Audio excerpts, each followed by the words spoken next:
Welcome to another episode of Your Faith in Health Community. I'm your host, Pastor Jackie Jackson, and as always, on behalf of myself and our producer, Anita Alexander, we want to thank you for taking time out of your busy day to spend with us. Prayerfully, we'll give you some information that will improve your quality of life. Now, the last time we were together, I didn't talk about health care, and you know why, because we had someone, a health care specialist or a health insurance specialist on here, and so that was what the whole show was about. But today, just real quick, I do want to remind you that you need to make sure that you have health insurance. Listen, with coronavirus going around, that is an issue, and the test may be free. But if you do, and God forbid that you do, but if you do end up being positive, and if you have to be hospitalized, that is going to be an expensive cost. Not to mention, still we have issues with heart disease, diabetes, cancer, asthma, all of these different things that if you do not have some health care, it will put you in a bad financial position. Now, I know a lot of people have lost their health care, especially if you've been laid off or your job has dissolved or been canceled. You need to look at Medicaid, right? You can go into the marketplace and get health insurance that you pay for, but now there is Medicaid, and Ohio has expanded Medicaid and has had it since 2013. So you need to look, make sure you get health care. I don't want to take up a lot of time. I know you're like, what? He's not going to sit here and drill us for another minute about health care? No, I'm not. But I am going to say this last piece. Another reason, more importantly than ever, although it's always existed, is that with the coronavirus, when you look at the situation that the country is in right now, people are suffering, and it may be you, it may be me, that we may be having some mental health issues that are taking place. When you have health care, whether through the marketplace or through Medicaid, mental health is covered within that. It's not saying that you're crazy. Don't get stuck in that in that little thing that people try to hit you with. It's saying that there's more right now than I can deal with, and I need help. And to be honest with you, at one point or another, we all do. So I'm done. I want to move over to our guest, and we want to thank you all for coming. We have with us Debbie Sims and Willie Hopkins, who are both board members of CUFA, which is Communities United for Action. Communities United for Action. CUFA. How are you all doing today? We're doing Good. fine. And thank you for having us on your show today. No, thank you for coming and sharing information. The Bible says my people perish for lack of information or lack of knowledge. So I believe you're going to get some information today that will help his people not perish. Plus, I like the color of those shirts. Well, thank you. And it's nice to know you guys brought me one, right? No? Okay, well, I guess I can order one. Right? We left it in the car.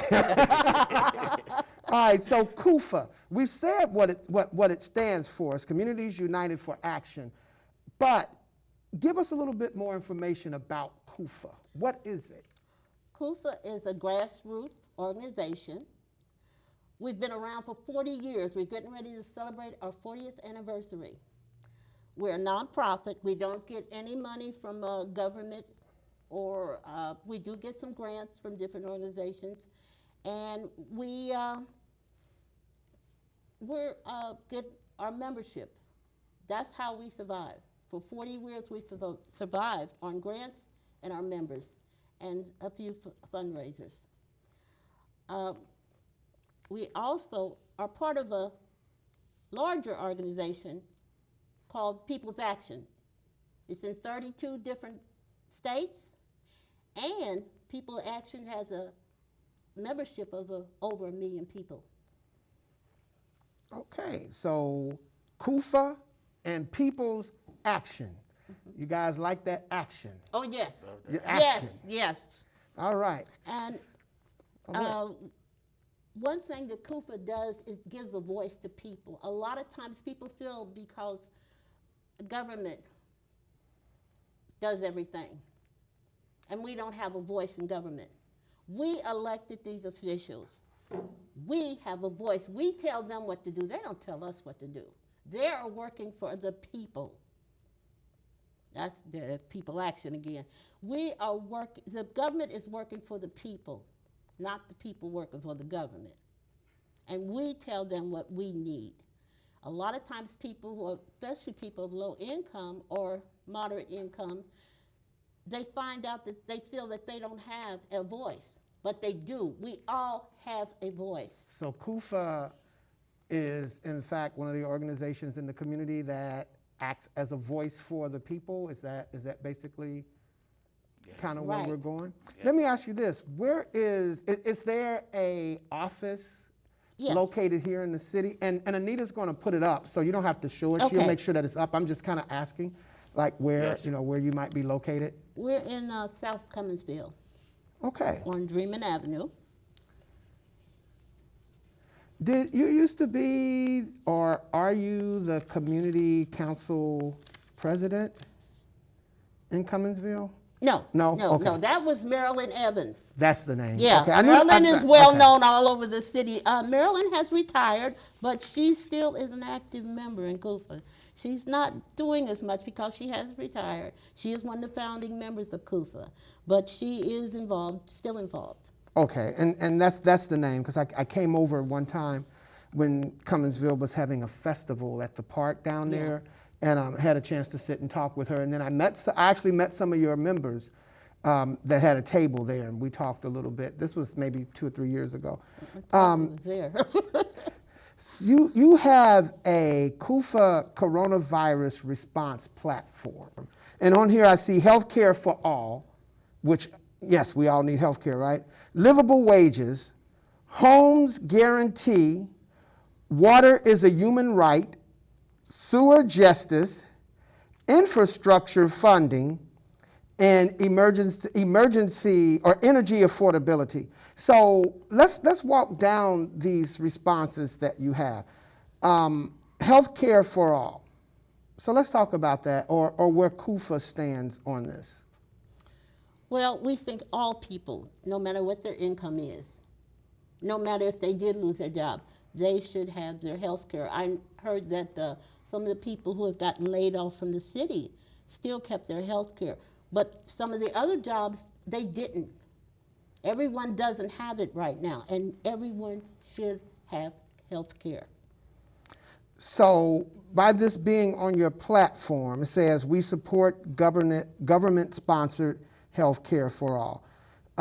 So you're pushing your members, or you're talking to the communities that you deal. So it's not just Cumminsville. Oh, no, right? no, This is all over the city. Right. So within the communities, especially where your membership is, and then I guess those who aren't, part of your conversation with them is that need to have health care for all. Yes. So what are you doing around that? So are you gathering people, having conversations about what that actually means, what it looks like? So is it like an educational piece there where you're educating people? Yes, we're trying to educate people, and we're also talking to our government officials. Why don't we have health care? We've got Governor DeWine up there. He's been very nice about coming on, telling us what's going on with the virus. But we need for people to have health care. We need for them to have health care so they can be able, if they do catch the virus, or if they just get sick in general, they should be able to go to a doctor and get care. Okay, so, and that's true, every human being should have health care. I want to jump down 3. Okay. We hear a lot of different issues, right? We know that there are some sewer issues going on. Livable wages are necessary because there are so many people who are working 2 and 3 jobs to try to make what one job should be able to do in terms of paying rent or mortgage or whatever it is you have to pay. But you have water is a human right. Yes. And I don't think that, that sounds almost like something that you would hear about in a third world country. So can we talk a little bit about that and where CUFA stands, or even why this is on the list? Is there a need? Is there a situation in the city where people are not getting water? The city does have a tendency to cut people's water off if they do not pay that bill. And right now, some of the people have lost their job or they've been laid off of their job. it doesn't matter whether you're laid off. That's the last thing you need. And a lot of us are still in our homes trying to live. How can you live without water? That is a human right. We have to have water. I understand that some of the bills aren't getting paid because people have been laid off. But we still need water. You have children at home, you need water. You can't live without water. And we've had a platform called Sewer Justice. And why I'm bringing up sewer justice is because we have worked with the commissioners and City of Cincinnati.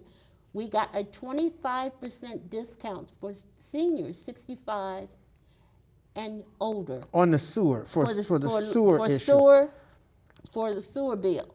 But I just want to back up just a second before we move to the sewer justice. Okay. In terms of the water is a human right, what is CUFA doing to try to help get this need to people whose water is being cut off? Are you advocating for them with the water company? Are you advocating with the officials? What exactly is CUFA doing around this? We want DeWine to do a moratorium on utilities, not just water, but on utilities. He knows that a lot of people are unemployed right now or are still at home, are afraid to even go out. This virus is up on the upswing right now in many states.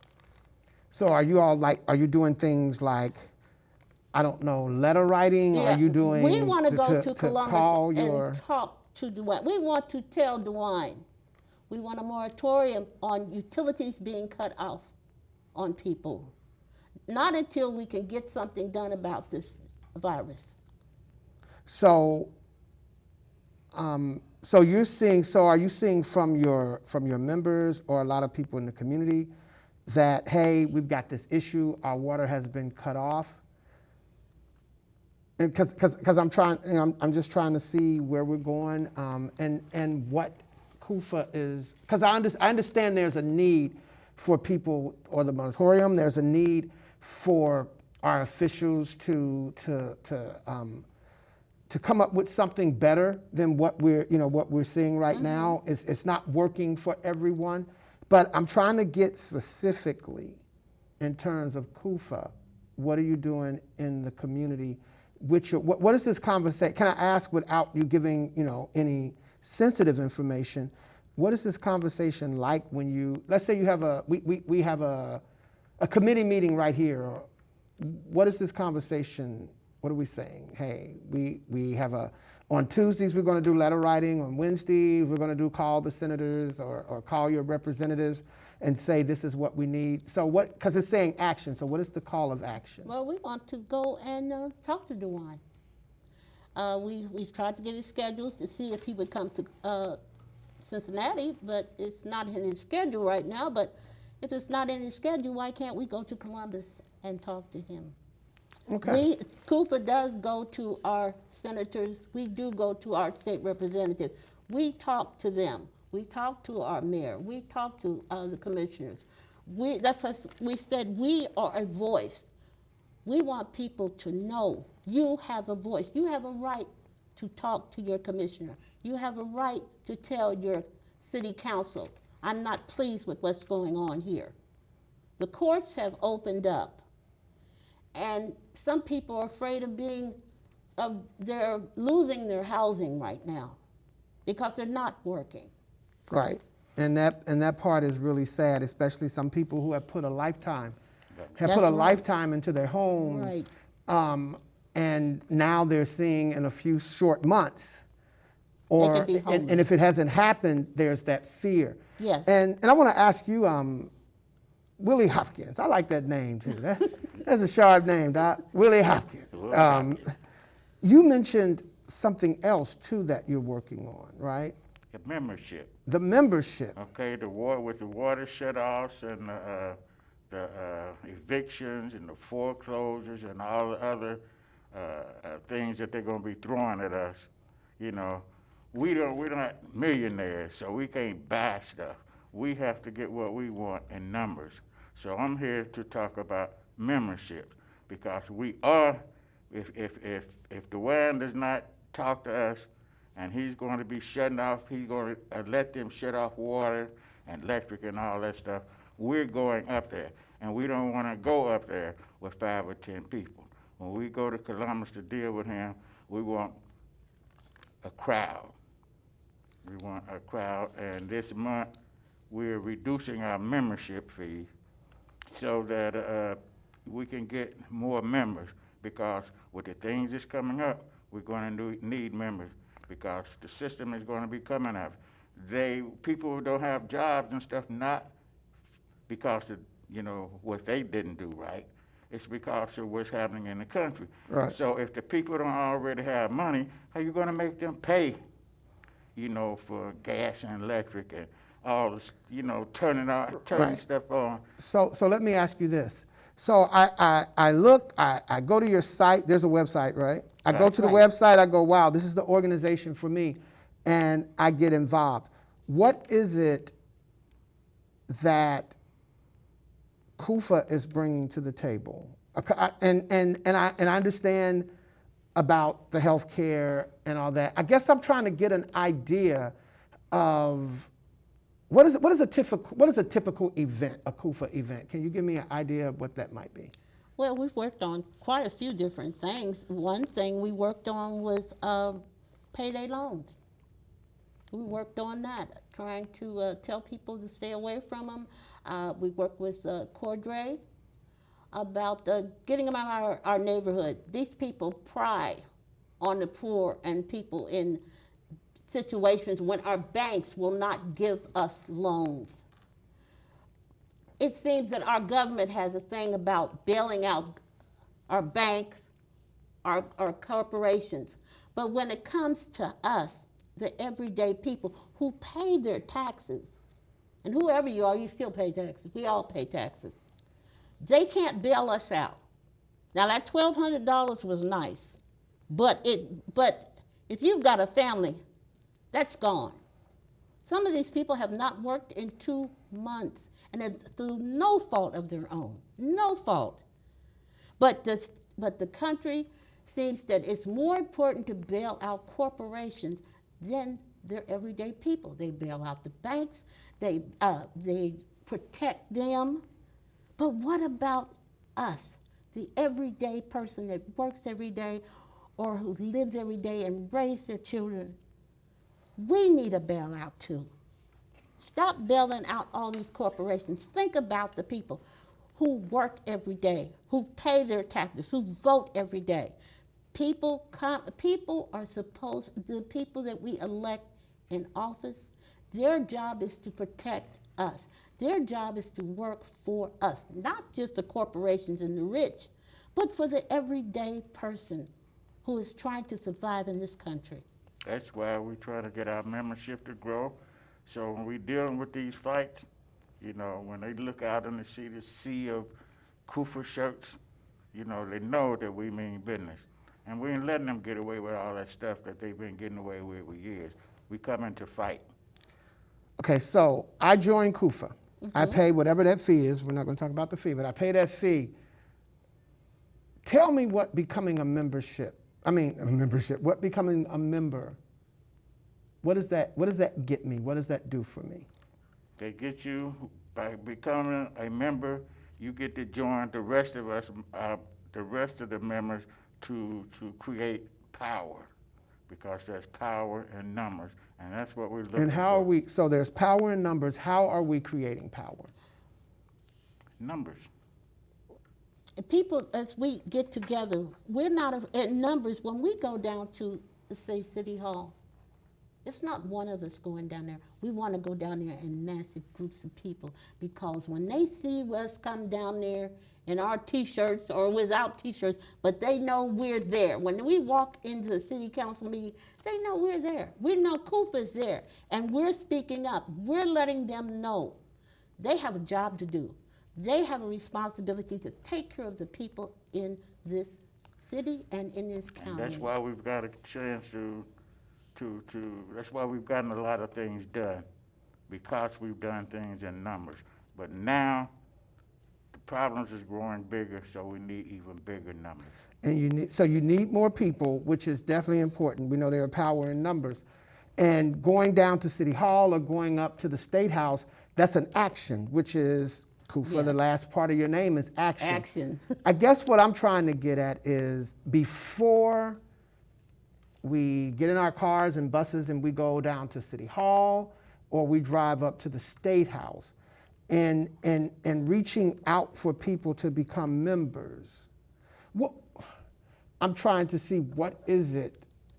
The action will come, right? Right. But what is it that gets me from watching you on my sofa to becoming a member, right? Because everything that you said is definitely true, right? These are all definitely serious situations, right? But they are serious situations that everybody is speaking on. What is it with CUFA that I should, with this person and this organization and this group that's saying, hey, come be a member, what is it that should draw me to CUFA? Well, What drew me to CUFA? Yeah, there we go. What drew me to CUFA was that we was having problems at our house on the outside, and I had to, water problem. So I had to deal with the MSW, and I had to deal with the water. They kept passing the buck from, one another. So I dealt with the problem myself. And so I saw this little brochure that they had put out about CUFA. I called a number.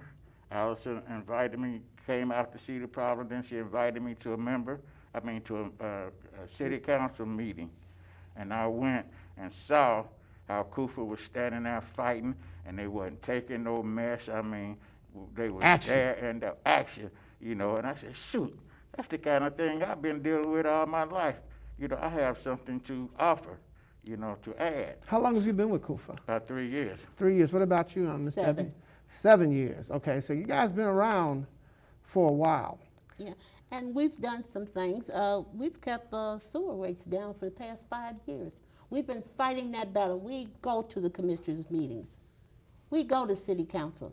We're not. I know a lot of people are afraid to, but that's what we do. That's what we do. We take the fear out of you. I wasn't. You say you take the fear out of them. used to. I was not. I'm telling you, I'm not one of these people who do a lot of public speaking. But when I got into CUFA, I have spoke in West Virginia in front of the EPA. I have spoke in Chicago in front of the EPA.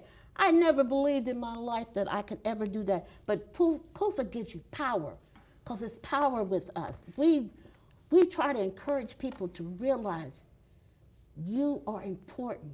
You have power. And with us being together, we can do anything. We can change the world. So CUFA is an organization that, among the many things that you do, is taking somebody and empowering them, or making them feel empowered, Yes. to not just sit back and talk about Right. change, but to actually get involved in making change. Right. Right? So thank you very much. We want to thank again Ms. Debbie Sims and Mr. Willie Hopkins. And they are board members with CUFA, Communities United for Action.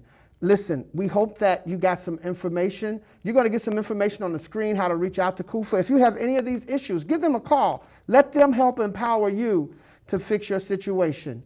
Listen, try to be faithful. Don't try. Remember, be faithful Be Be. faithful. and stay healthy. God bless you.